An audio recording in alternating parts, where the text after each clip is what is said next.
औज़ुबिल्लाहि मिनश्शैतानिर्रजीम बिस्मिल्लाहिर्रहमानिर्रहीम। मेरे तमाम सुनने वालों को अस्सलामु अलैकुम। आज की वीडियो में हम पढ़ेंगे अल्लाह पाक किन लोगों की दुआएं जल्दी कबूल करता है। तो अपनी वीडियो की तरफ चलते हैं।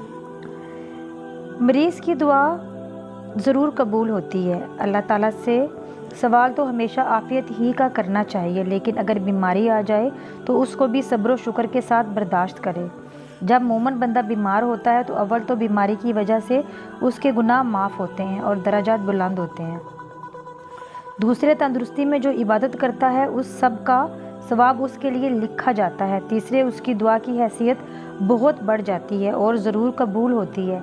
एक हदीस में है कि हुज़ूर सल्लल्लाहु अलैहि वसल्लम ने इरशाद फरमाया कि जब तुम मरीज़ के पास जाओ तो उससे दुआ के लिए कहो, क्योंकि उसकी दुआ फरिश्तों की दुआ की तरह से है।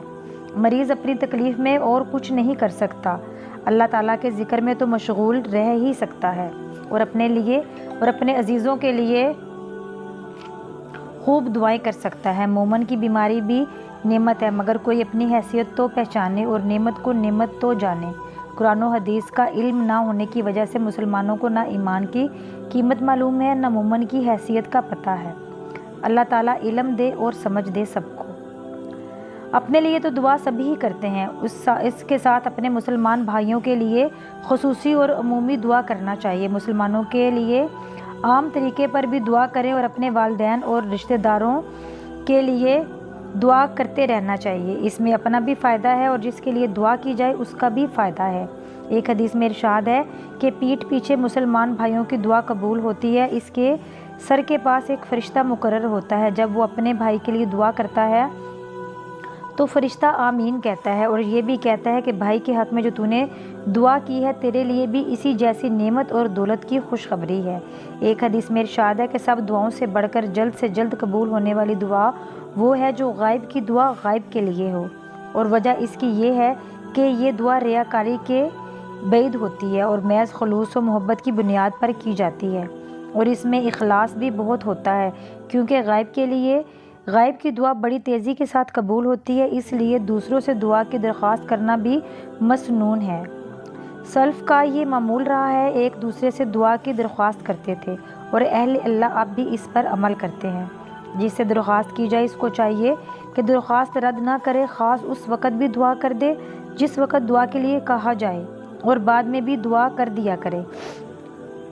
हज़रत उमर रज़ियल्लाहु ताला अन्हो ने बयान फरमाया कि एक मरतबा मैं हुज़ूर सल्लल्लाहु अलैहि वसल्लम से उम्रा के सफ़र पर जाने की इजाज़त चाही। आपने इजाज़त दे दी और फरमाया कि भैया हमको भी दुआ में शरीक कर लेना और हमको मत भूलना। आपने ऐसा कलमा फरमाया कि मुझे इसके इवज़ पूरी दुनिया भी मिल जाती तब भी इस कदर खुशी ना होती जिस कदर इस कलमा से खुशी हुई। जब हुज़ूर सल्लल्लाहु अलैहि वसल्लम दूसरे शख्स से दुआ की दरख्वास्त फरमाई तो माओ शम्मा क्या हकीकत रखते हैं, हम तो बहुत मोहताज हैं, नेक बंदों से दुआ के लिए अर्ज़ करते हैं, क्या पता तुझ मुझ की दुआ ही से बेड़ा पार हो जाए। जब किसी के लिए दुआ करे तो पहले अपने लिए दुआ करे, फिर इसके लिए दुआ करे। हुज़ूर सल्लल्लाहु अलैहि वसल्लम का यही मामूल था। इस तालीम में ये हिकमत है कि अपने लिए इंसान ज़्यादा इखलास और तवज्जो से दुआ करता है। बस जब अपने लिए दुआ करेगा और उसके बाद ही दूसरे के लिए दुआ करेगा तो वो दुआ भी इखलास और पूरी तवज्जो के साथ होगी। जब इंसान मजबूर और बेबस होता है तो उसकी नज़र सीधी अल्लाह ताला पर पहुंचती है, हर तरफ से उम्मीद ख़त्म हो जाती है। सदके दिल से अल्लाह ताला के हजूर में दरख्वास्त करता है कि मेरी मुसीबत दूर हो और बेचैनी बेकरारी ख़त्म हो, क्योंकि इस मौका पर इंसान ज़ाहिर और बातन से अल्लाह पाक की जानिब मुतवज्जा होता है और ये यकीन कर लेता है कि अल्लाह ताला के अलावा मेरा कोई नहीं जो इस वक्त की बेचैनी और ज़ाहिरी बातनी दुख की तकलीफ़ रफ़ा कर सके। इसलिए इसकी दुआ ज़रूर कबूल होती है। ऐसे मौका पर दुआ से कभी गाफिल नहीं होना चाहिए, खुलूस दिल से अल्लाह पाक से रहम की दरख्वास्त करनी चाहिए। हज़रत जाबिर बिन सलीम रज़ियल्लाहु ताला अन्हु का बयान है कि मैं बारगाह रिसालत में हाजिर हुआ और अर्ज़ किया कि आप अल्लाह के रसूल हैं। आपने फरमाया मैं उस अल्लाह का रसूल हूँ कि अगर तुझे कोई तकलीफ़ पहुँच जाए और तू उसको पुकारे तो तकलीफ़ दूर फरमा दे। अगर तुझको कैद साली पेश आ जाए और उसको तू पुकारे तो तेरे लिए सब्ज़ा उगा दे। अगर तू चटियल मैदान में हो जहाँ घास पानी कुछ ना हो और आबादी से बहुत दूर हो اور وہاں تیری سواری گم ہو جائے اور تو اللہ کو پکار تیری سواری کو واپس فرما دے۔ امید کرتی ہوں میری آج کی ویڈیو آپ کو پسند آئی ہوگی۔ انشاءاللہ تعالی کل نئی ویڈیو لے کر نئے موضوع کے ساتھ دوبارہ آپ کی خدمت میں حاضر ہوتی ہوں۔